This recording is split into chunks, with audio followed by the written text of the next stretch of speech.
In 2001, a new game console hit shelves that competed with the established industry leaders PlayStation and Nintendo. It was, of course, the Xbox, which has been staking its claim as one of the best gaming platforms ever since. With the release of its fourth-generation consoles, Xbox Series X and S, it's only right that we cover the origins and progression of this much-loved entertainment brand.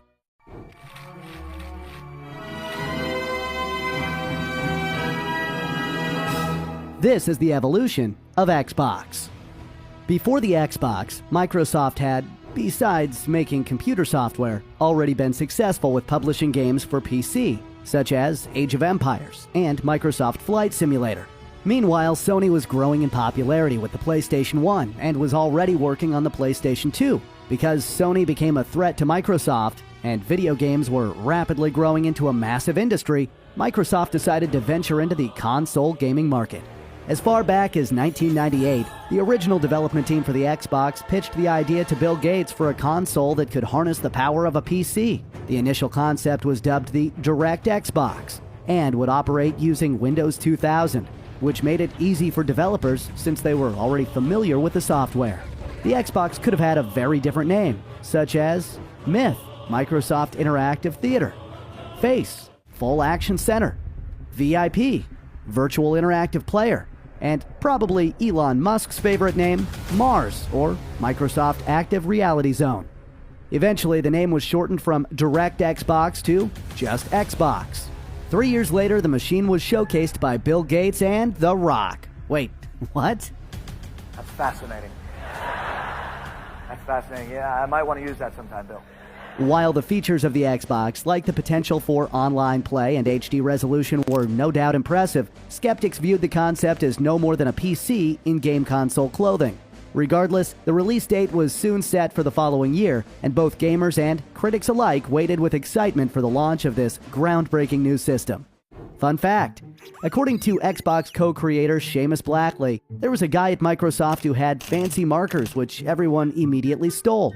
The only color he had left was green, so he made the designs in that color. Microsoft actually used that green as the iconic Xbox color. Blackley refers to it as the green nobody wanted.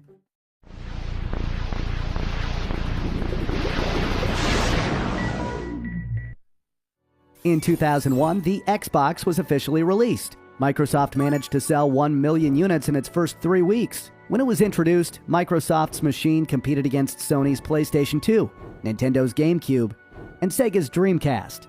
While the PS2 would ultimately prevail in terms of sales by a huge margin, the Xbox did end up outselling the GameCube, with estimated sales of 24 million compared to 21.7 million units respectively.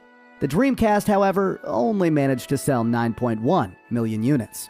Prior to its launch, Microsoft had acquired a games development company called Bungie. Bungie adapted their Halo franchise into a first-person shooter that could take full advantage of Xbox's impressive specifications. And the rest, as they say, is history.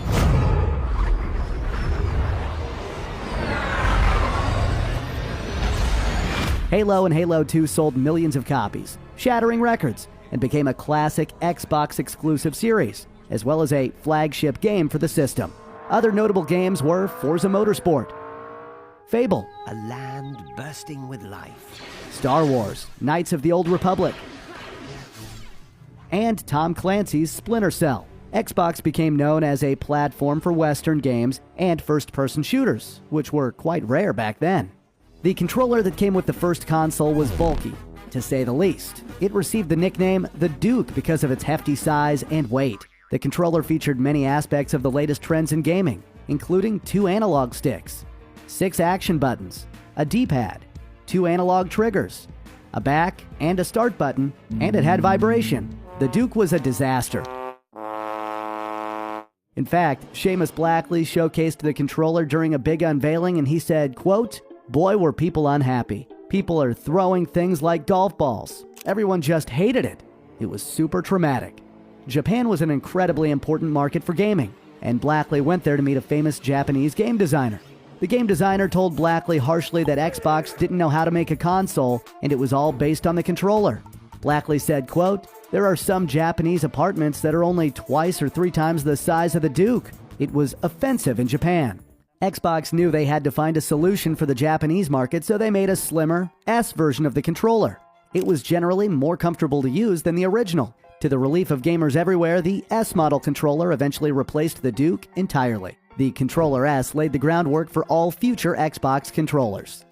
As big as online gaming is nowadays, back in 2001 it was still in its infancy. Xbox decided that online gaming was designated as one of the key pillars of their strategy. While Sega had made an attempt with the Dreamcast to capitalize on the ever-growing online gaming scene, it wasn't a success. Microsoft hoped that the Xbox would succeed where the Dreamcast had failed. So in 2002, Xbox Live was made available as a subscription-based service that makes it possible to play online multiplayer games. In July 2004, Xbox Live reached 1 million online users. Microsoft lost money on every Xbox they sold due to the high manufacturing costs of $425, while the retail price was only $300. In total, Microsoft lost a whopping $4 billion on the original Xbox. However, they succeeded in making a name for their console. Fun fact, the original Xbox startup is rendered in real time instead of being a pre-rendered video. Interestingly, the boot sequence will never form the neon green blob the same twice.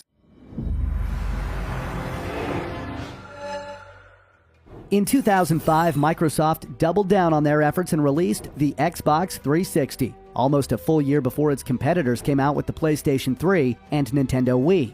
Changing to an all-white appearance, the 360 was released at price points of $399 for the Pro version, which came with a 20GB hard drive, and $299 for the Core version, which only had 4GB of internal flash memory. More models of the 360 were released later. In 2007 came the Elite with a 120GB hard drive and a black finish. The Core version was replaced by the Arcade. Both are almost identical. In 2010 came the Xbox 360S, a slimmer model with a Wi-Fi adapter. And lastly, in 2013 came the E model. It was restyled with design traits of the Xbox One. Getting the jump on its rivals certainly paid off for Microsoft, as the 360 sold more than 86 million units and remains the company's highest-selling game console to date. Updated hardware resulted in better graphics and a system that was thought to be much easier and more attractive for game developers.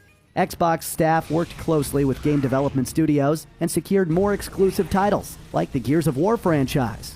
Gamers had access to a wide variety of online and offline hits, such as Call of Duty, Modern Warfare 2, Fable 2, Forza Motorsport 4, Grand Theft Auto 5, and, of course, many Halo games, such as Halo 3, Halo Reach, and Halo 4.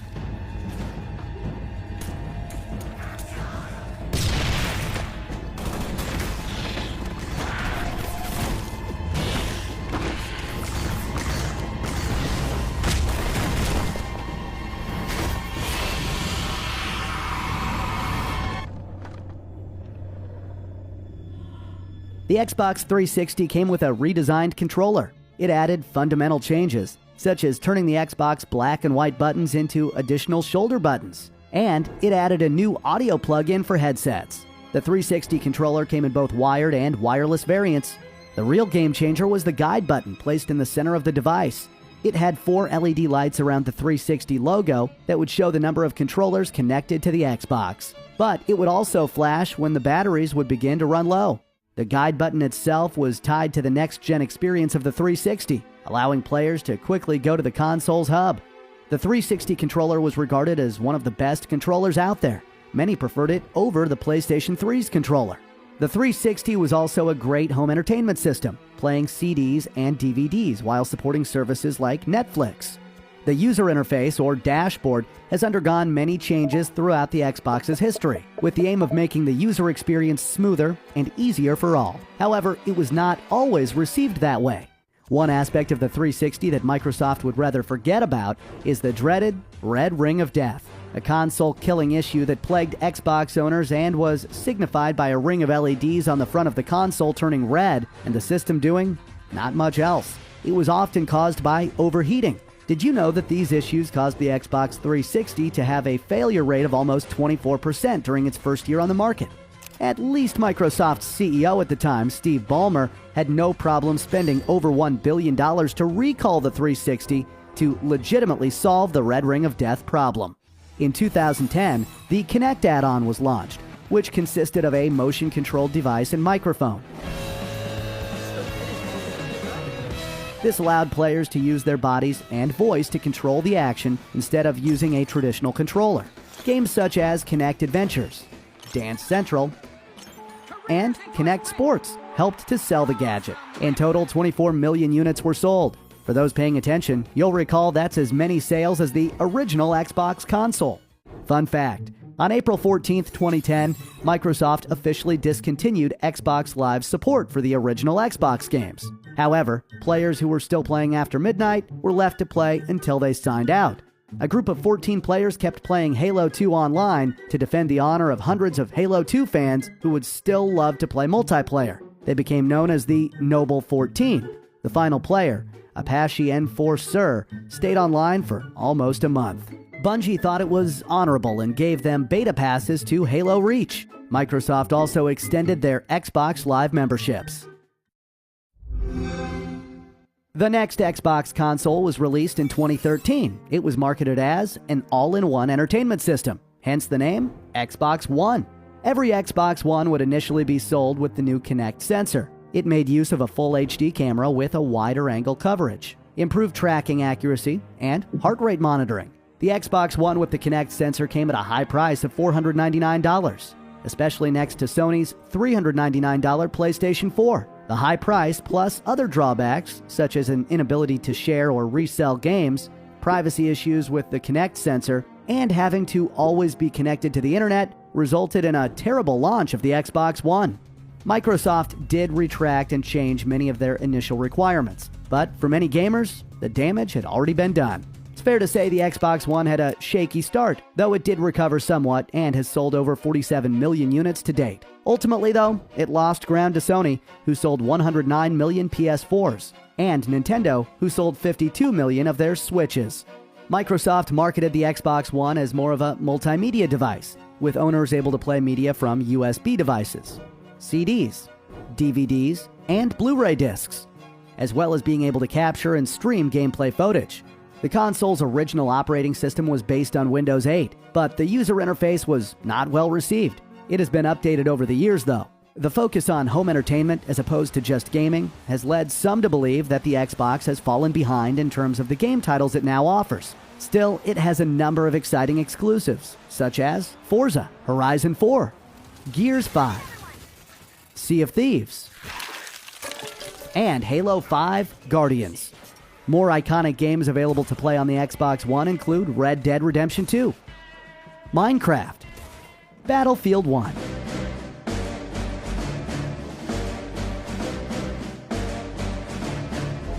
and Cuphead.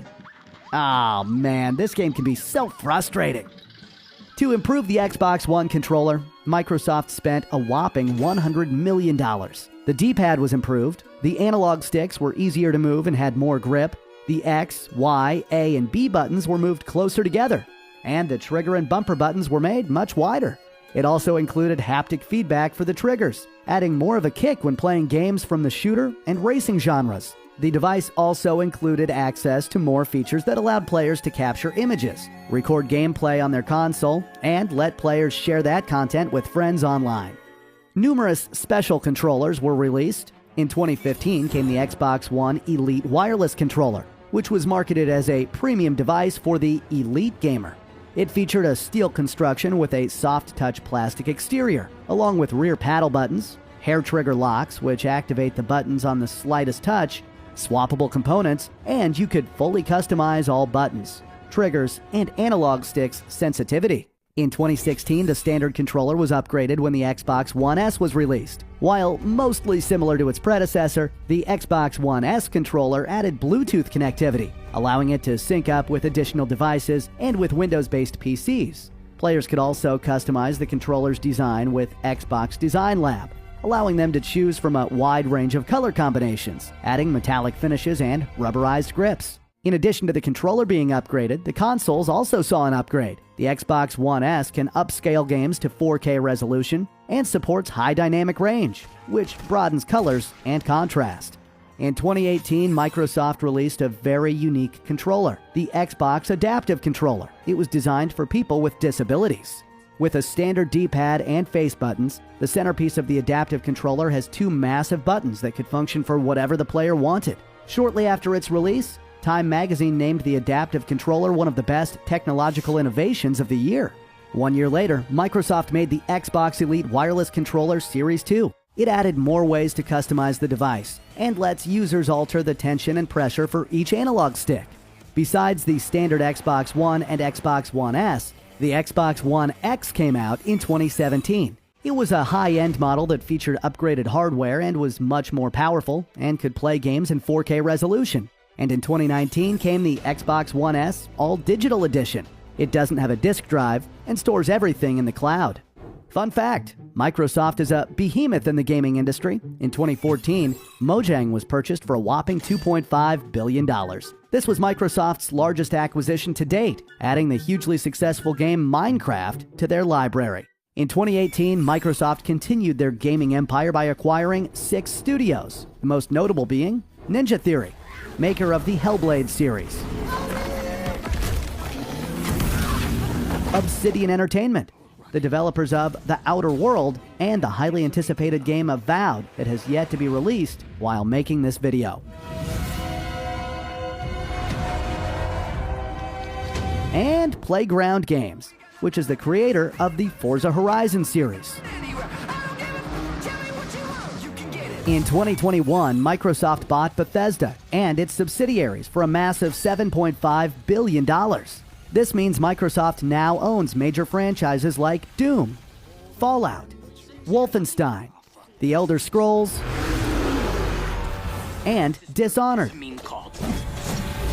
As if that wasn't enough already, Microsoft plans to spend an enormous $68.7 billion to acquire Activision Blizzard. If the deal continues, Microsoft will own Call of Duty, Bravo team offloads here. Alpha team stays on board to land down range. Diablo, And you will not confront the darkness alone. Overwatch, All I need. and World of Warcraft.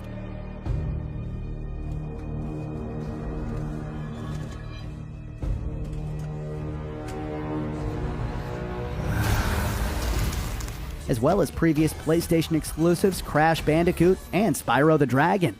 This could be a massive opportunity for Microsoft to grow its Xbox Game Pass library. Speaking of which, the Xbox Game Pass is a video game subscription service that allows players to play games on the Xbox One, the latest generation Xbox Series X and S, PC, but also on mobile phones, tablets, and Samsung Smart TVs via Xbox Cloud Gaming. It's basically like Netflix, but for video games. Phil Spencer has stated that Microsoft's intent with the Xbox Game Pass is to make it available across many devices, including those of their competitors. Spencer stated, "We want to bring Game Pass to any device that somebody wants to play on. There are now hundreds of games available on Xbox Game Pass, and new games are added all the time." With the arrival of the Game Pass, multiple special controllers were released. For instance, Xbox released a new controller in partnership with Razer in August 2020, the Razer Kishi. This innovative controller can be attached to your smartphone and turns it into a gaming device.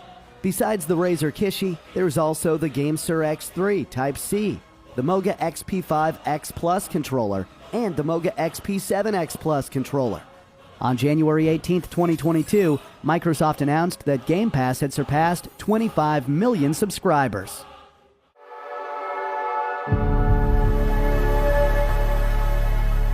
Scheduled for release at the end of 2020 was the Xbox Series X. In the lead up to its launch, it was clear that Xbox appeared to be focusing on a high-end product. Where you are now.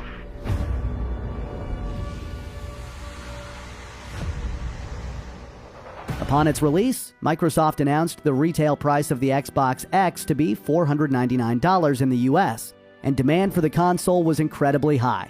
The Series X unit is about 60% bigger in volume than the Series S, which was released at the same time.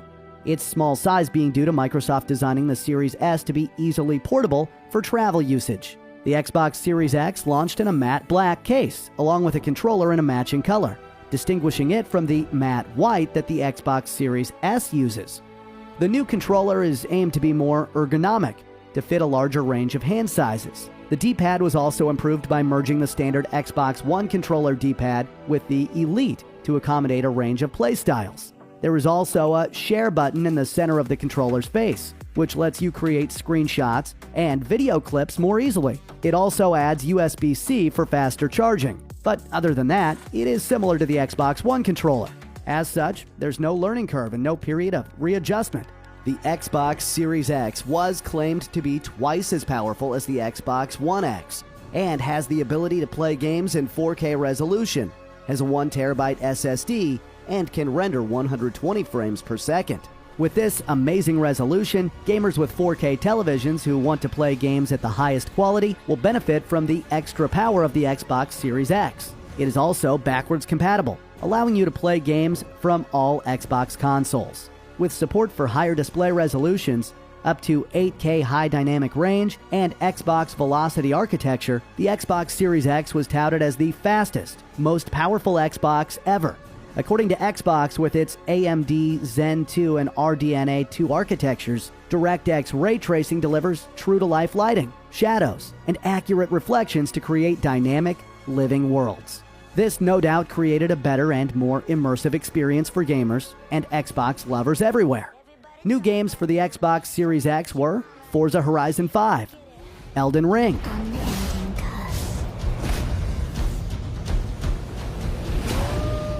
Hellblade 2, But I will show you what lies behind my eyes. Cyberpunk 2077, So seize the day, then set it on fire. and of course, Halo Infinite. You have one bullet against an entire army. It's enough. Additionally, Microsoft's Flight Simulator also became available for the Xbox Series X, showcasing the Series X's unparalleled load times, enhanced visuals, and stabler frame rates. Receiving universal acclaim from critics and having over 1 million users within weeks of its launch. And finally, with its release in November 2020, the Xbox Series S was also part of the fourth generation of the Xbox console family, along with the Xbox Series X. Both following the Xbox One, the consoles were launched initially in the US before moving to global markets. The Xbox Series X and Xbox Series S, alongside Sony's PlayStation 5, which was also released in late 2020, are part of the 9th generation of video game consoles, all coming with substantial performance upgrades. While the Xbox Series X is arguably the better console due to its more powerful specifications, the Xbox Series S is an excellent compact console. It's also markedly cheaper. Upon the release of the Xbox Series S, it was priced at a lesser $299 in the US, making it far more affordable than the Xbox Series X for those with a smaller console budget. The Xbox Series S was also easier for many to purchase due to restocking issues messing with the availability of the Xbox Series X long after its initial release. In terms of hardware, the Xbox Series S is comparable to the Xbox Series X, but has less processing power.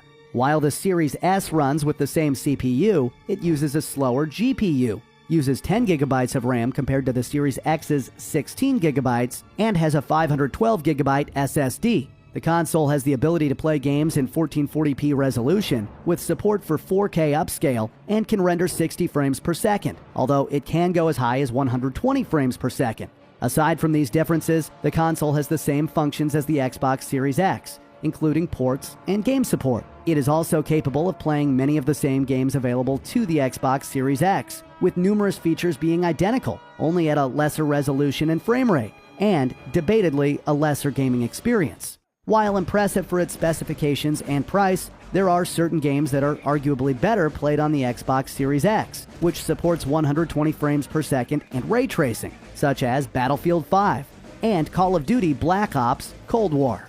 The Xbox Series S is comparable with users' Xbox One gaming accessories and brings faster response time. It is also backwards compatible with thousands of original Xbox, Xbox One, and Xbox 360 games. As of summer 2022, a number of upcoming games have been announced to be compatible with both the Xbox Series X and Series S. These include Saints Row, The Lord of the Rings Gollum, Fable, A wondrous place faces. The Elder Scrolls 6, Sonic Frontiers,